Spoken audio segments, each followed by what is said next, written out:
발표 시작하도록 하겠습니다. 쌍별 귀뚜라미를 이용한 단백질 쿠키의 준비와 평가에 대해 발표를 맡은 17학번 변민서입니다.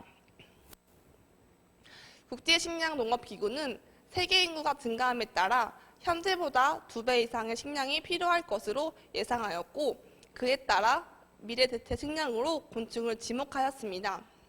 2016년 일반 식품으로 인정받은 쌍별 귀뚜라미는 쌍별이라 불리며 불포화 지방산 및 필수 지방산이 함유되어 있으며 단백질의 함량이 높아 식품으로서 가치가 높은 것으로 보고되었습니다.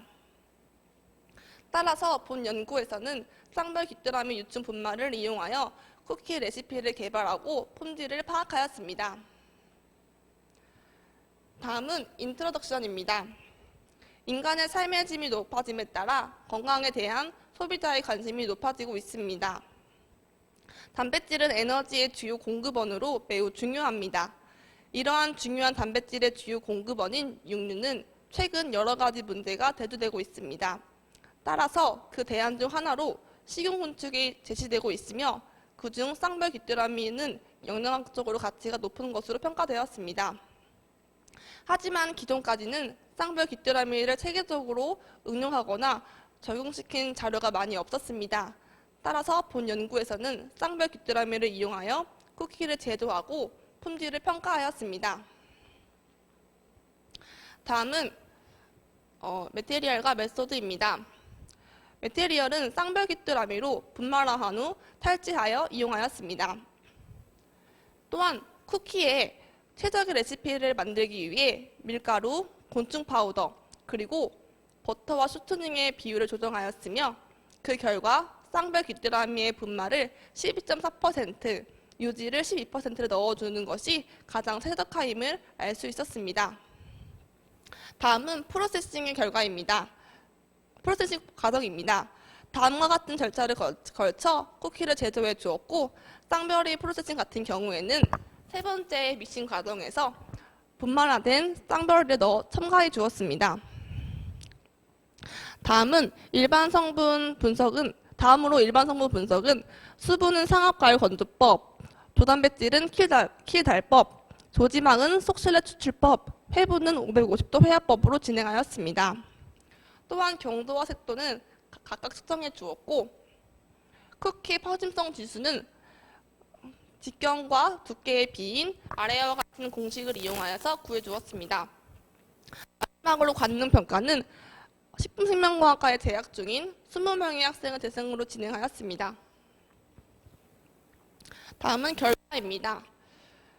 메테리얼의 어피어런스로 왼쪽 사진부터 오리지널 크래켓, 드라이된 크래켓, 그리고 탈취된 크래켓입니다. 아래의 사진은 크래켓 파우더가 들어가지 않은 쿠키와 크래켓 파우더가 들어간 쇼트브레드 쿠키입니다. 다음으로 일반 성분 분석의 결과입니다.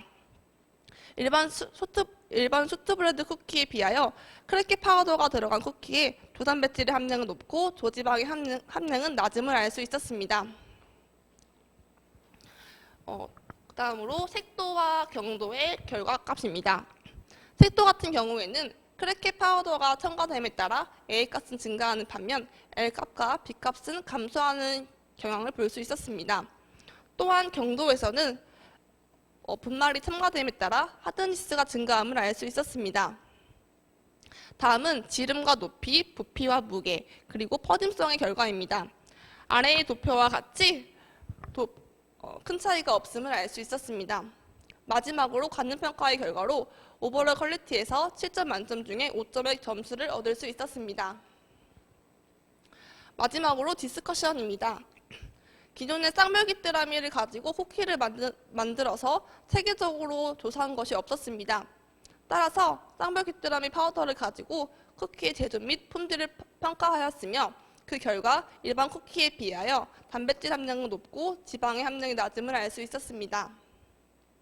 또한 색도의 L값과 B값은 감소하고 A값은 증가하며, 경도는 분말 첨가량의 증가함에 따라 하드니스가 증가함을 알 수 있었습니다. 이러한 변화는 관능평가 결과 오버롤 퀄리티에서 높은 결과를 얻었고 충분히 소비자에게 선호될 수 있다는 것을 알게 되었습니다. 따라서 향후에 쌍별 귀뚜라미는 비율이나 퀄리티를 더 조절하면은 앞으로 더 좋은 식품의 소재로 활용될 수 있을 것으로 생각됩니다. 마지막으로 레퍼런스입니다. 이상 발표를 마치도록 하겠습니다. 감사합니다.